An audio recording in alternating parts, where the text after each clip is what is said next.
we've got your Raiders covered. Knock on wood if you're with me. It's Silver and Black Today on CBS Sports Radio 1140. And now, here's your host, Scott Gobranson.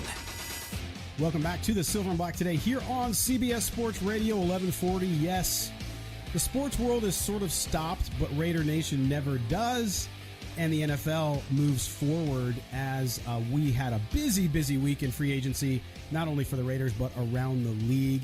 But we're going to take a pause from talking about free agents and instead talk with one of the great surprises last year, one of the guys that I know Raider Nation very excited about. They talk to him about him with us all the time, and that, of course, is fullback Alec Ingold. And Alec joins us here from Las Vegas. You were supposed to be in the studio, my man, but we're all stuck inside. How you doing with all of this and kind of being cooped up?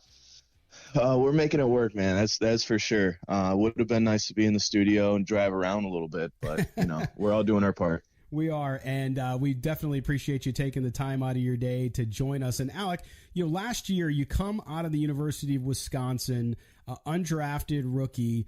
You make the team, supplanting a veteran who'd come over, had relationships with coaches, but you really worked hard. And one of the things that I know from looking into your past and following you through this journey is that's one thing that you do. You're a guy. A lot of evaluators will talk about a guy on the football field having kind of that high motor. You're that type of guy. You don't know when to turn it off, do you?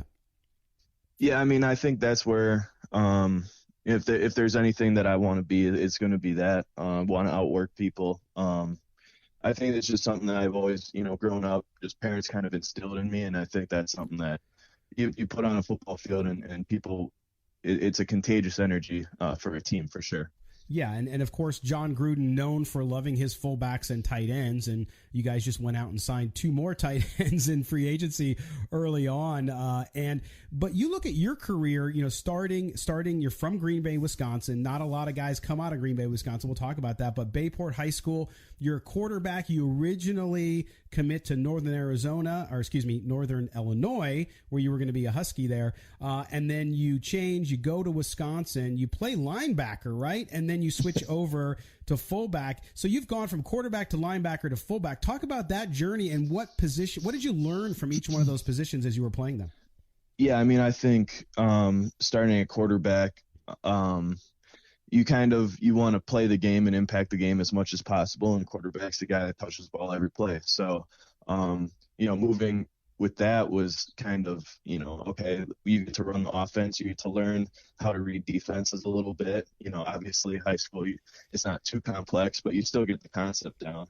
And then, some of the D1 scholarships came through, and Northern Illinois was going to be the college of choice. So I was really excited to be a Husky. I think that was kind of the dream, was to be a D1 football player. And then Wisconsin came into the picture as an athlete / linebacker. And then it was a big decision of, okay, are we gonna be a quarterback, or are we gonna see if we can make the NFL work? Because 6'1" white guy from Green Bay probably wasn't gonna make it to. I wasn't really the gunslinger, so so switching over positions was definitely a good thing, and it was kind of a leap of faith on, all right, you're going to have to work your tail off. You're going to have to learn defense. You're going to have to do whatever the coaches say to try and get on the field. And then that mindset kind of carried over and brought more opportunities, which led me to the fullback position. Yeah, and again, we're talking to Raiders fullback Alec Ingold. And Alec, you get to Wisconsin, great tradition there, football school, and you split duty at fullback until your senior season, and then you go down to the Senior Bowl. You meet Jon Gruden there, and from what we've been told, and I think what you've said in other interviews, is you told him you'd love to be a Raider, and then you get to be the only fullback invited to the combine. What was that a shock for you, that you were the only guy there amongst all those guys doing like 4.3 40s? Yeah, I think being thrown into the running back group with no one else in my skill set was a little brutal. But no, it was a fun experience. It was fun to get down there, and it was something where you work hard, you work your tail off, you get a little lucky, you're feeling blessed, and all the things had to really fall into place exactly as they needed to get into that situation. So You definitely feel very blessed and you feel fortunate, but then that's something that always motivates you more. You're like, okay, you get a little taste of what can be and how the hard work got you to that point. So it's like, why stop that? Yeah, so you go into camp last year. Of course, you got all these cameras around. HBO's there filming Hard Knocks. They spend some time, focusing on your roommate at the time, Keelan Doss. And some of you guys got to kind of skip around so you didn't have to be seen as much, which was very smart in my view. But you're there, and then you got to beat out Keith Smith. You got to beat out a veteran to make the team as an undrafted rookie free agent coming in. How was that camp for you? What was the biggest learning lesson that you had being there, being in Napa and learning and then making the team? Yeah, I think the biggest thing was learning from Keith, honestly, just the whole mentality of, you have to improve for yourself and you have to improve on everything you're trying to do and accomplish as a football player. So, instead of, looking at it, I know a lot of people like looking at it as a position battle and mano y mano and, Keith versus I, but it was really a race to see who could improve the most, who could show the coaches their willingness to play. And, I just took every day as physical and as hard nosed as I possibly could. And Keith definitely taught me how to, show up every day and be a pro and all those things. I really thank him for that because, you're in this competition or you're in this weird situation for the very first time, and having a veteran kind of show you the ropes and just say, it's okay to, take these reps and, really show the most that you can do. It was something that it opened my eyes a lot, just seeing how there really is a brotherhood among football players. But then at the same time, it's like, you gotta play ball as best you can every single day. So I think, training camp was definitely a grind. But that's kind of stuff I love. I know a lot of people are like, you get stressed or whatever in football, but to literally have a situation in Napa where it's you wake up, you go to meetings, you practice football, you go to more meetings, you do walkthroughs, everything all day is about football. Like that's heaven for a lot of guys. So I think that was definitely a fun place to be for sure. Well, and you coming out of where you did, out of Green Bay, Wisconsin, and going to Wisconsin, playing in the Big Ten, which is, has its reputation as being a tough and tumble conference in college football. Clearly, you were made for that. But when you're at camp, I mean, again, you're an undrafted rookie, and you talked a little bit there about the competition with a veteran. But overall, the experience was at any time was it overwhelming for you? Meaning that you just were trying to soak it all in and saying, "Hey, I'm here. I got to focus on the work. I got to focus on getting better," like you said. But did it ever seem so large to you, and when you sat maybe in your room at night and thought about it? I think going into the whole OTAs and training camp and everything, I think I knew I needed to be darn near perfect and lucky and blessed to get a shot. So when I got to training camp and the situation was unfolding, I feel like you can either feel pressure or apply pressure. I know we talk about that a lot. Yeah. And I just always wanted to be applying pressure. I always wanted to be on attack mode. So I think I kind of just flipped the switch literally for a month straight on just like, every day, however I'm feeling, I got to wake up ready to attack the day. I had all my goals written down of what I wanted to accomplish. And I just really, looked at those and focused on those as best I could and kind of blocked everything else out. I think that really, that set the tone. And then, being able to carry that into a season was definitely huge for sure. Well, Alec, talk about that moment you made the team. You knew you were going to be on the team. What was that feeling like for you, and who was your first phone call?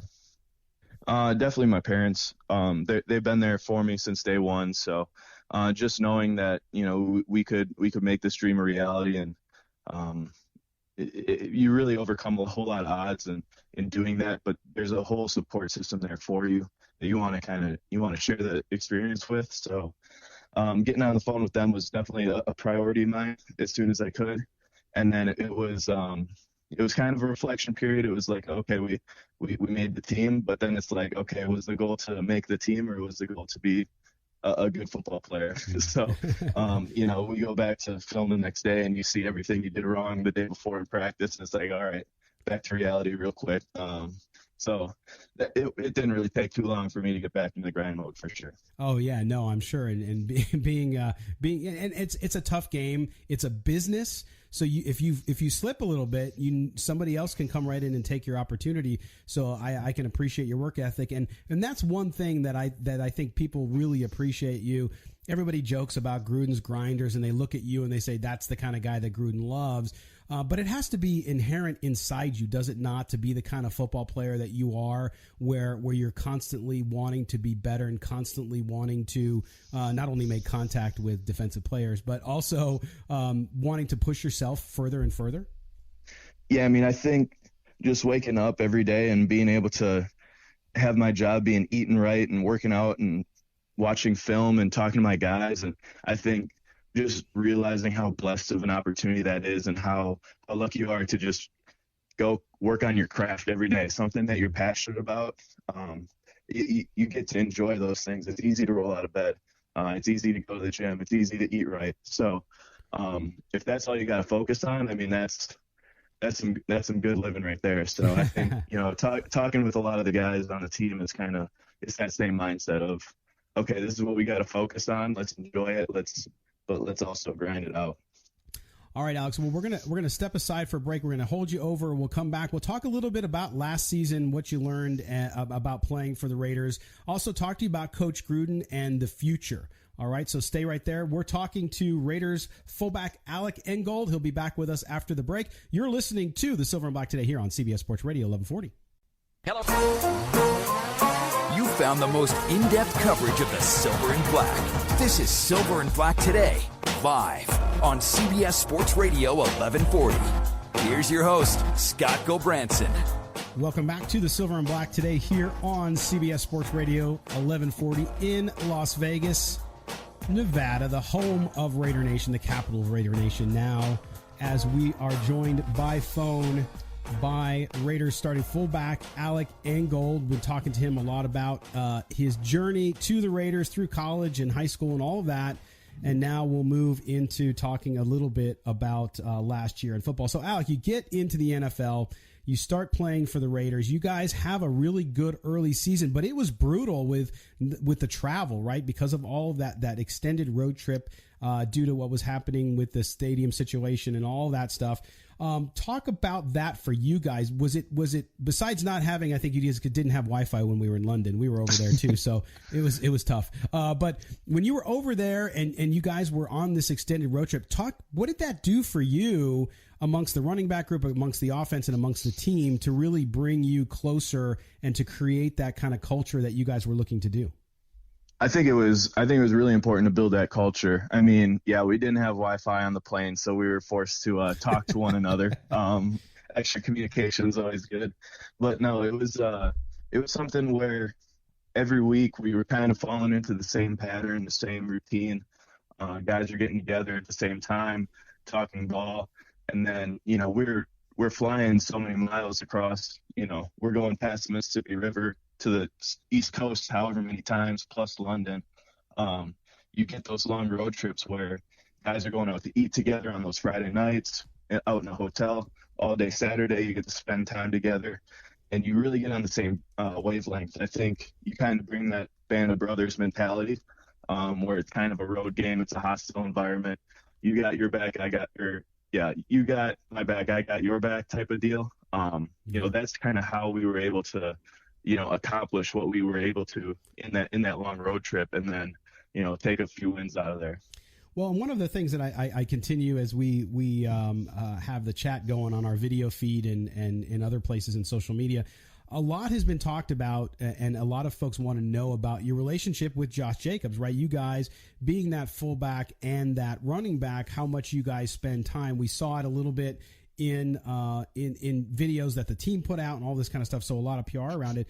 But that relationship with Josh, I know you mentioned when you were on the podcast, the Bussin' with the Boys with Will, and Duhan from the Titans. Those are funny dudes, by the way. I love their bus setup. But you talked there about, hey, when you think about like the Emmitt Smith and the Moose Johnson, that those guys, that lesson that they spent a lot of time together off the field, on the field, in study, all that.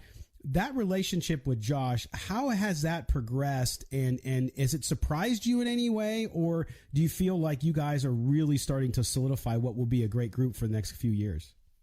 Yeah, I mean, I think getting brought together and kind of seeing that starting point of the rookie year and how great he did, it was kind of like, okay, we can be a special running back group for a while. And now it's kind of like taking that step forward, like, all right, now we got to do it. It's putting into action. It's really doing all the little things. It's doing the extra stuff. So hitting each other up whenever we can, working out, whatever, keeping each other accountable. And it's 100% truth. I think the dude is just real. Yeah.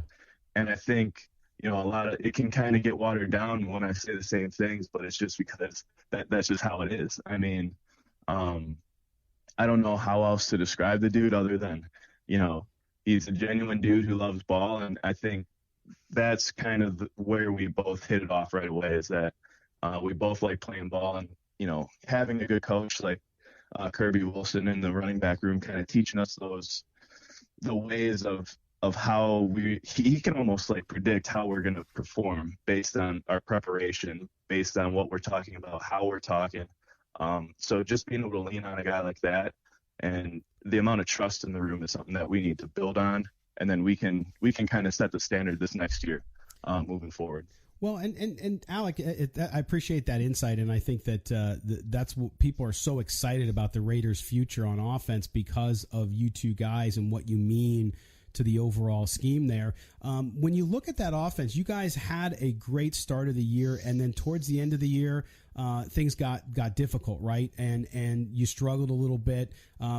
Josh was hurt, and you had a lot of other things going on there. You struggled to score a little bit. What did you learn, and what did the team learn together offensively? Because I think outside, fans get very emotional, and they start to say and do things that aren't really reflective of what's happening with the team.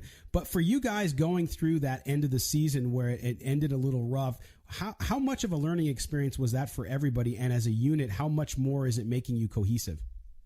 Yeah, I mean, I think you hit it right on the head. It was a learning experience. We weren't just going through the motions and, losing tight games and just like moving on. Everyone's learning through every single part of that experience. So I think you get a lot of guys that all of a sudden we understand how an NFL game is played.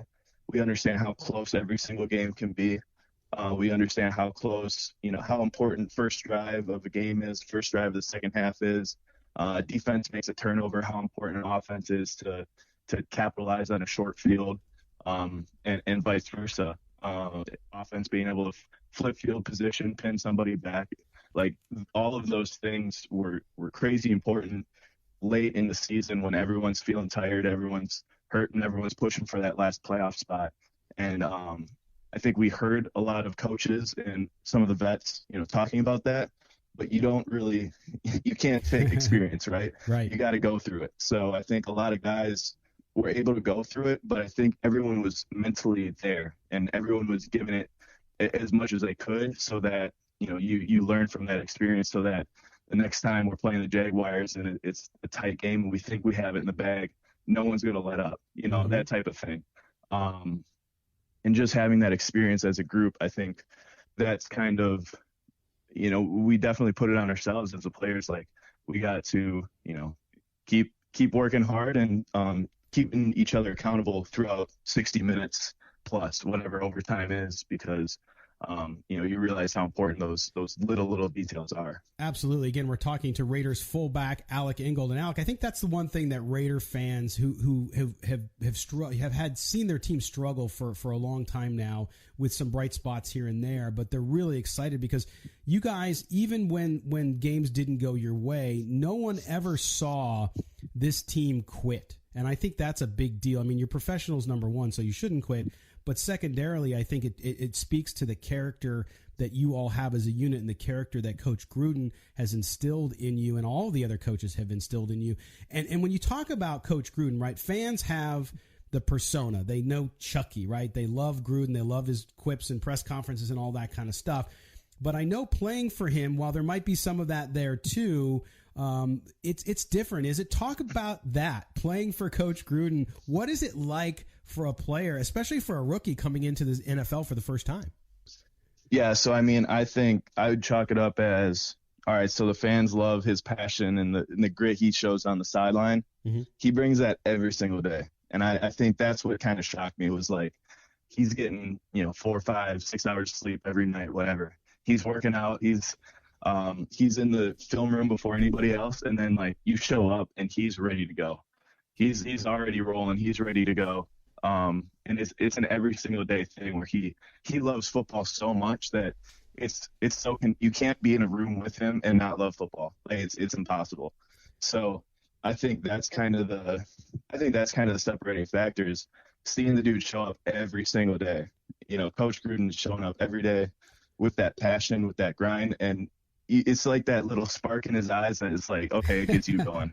It's like, all right, we're gonna learn something today. But it's every single day. So I think just, loving that process and just understanding, how much that can go forward. I think that's the biggest thing that I wish everyone could see that. I wish everyone could see the passion he brings every day, because it's contagious. That's awesome. That's great to hear.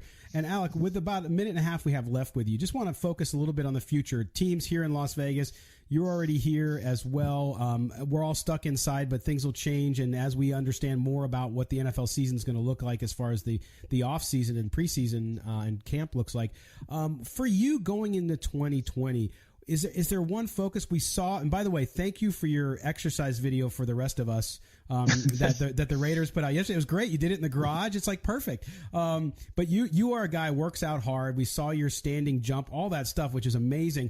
What's the one thing you're focusing on when you think about 2020 and that next step you need to take as a professional football player? Yeah, I think I just got to be ready for the opportunities that are going to come throughout the season, whether that's expanding a role in special teams, in the running back side of things, up at the line of scrimmage, wherever I can expand that role and take something off of somebody else's plate so they can, they can excel. I think that's something I need to be ready for. So I'm just trying to be overall a well-rounded athlete, show up in shape, ready to dominate. And, I can run ISO and I can run the A-gap, but I want to be able to, take some stuff off of other guys' plates so that they can really excel in their roles, and we can, get after it together.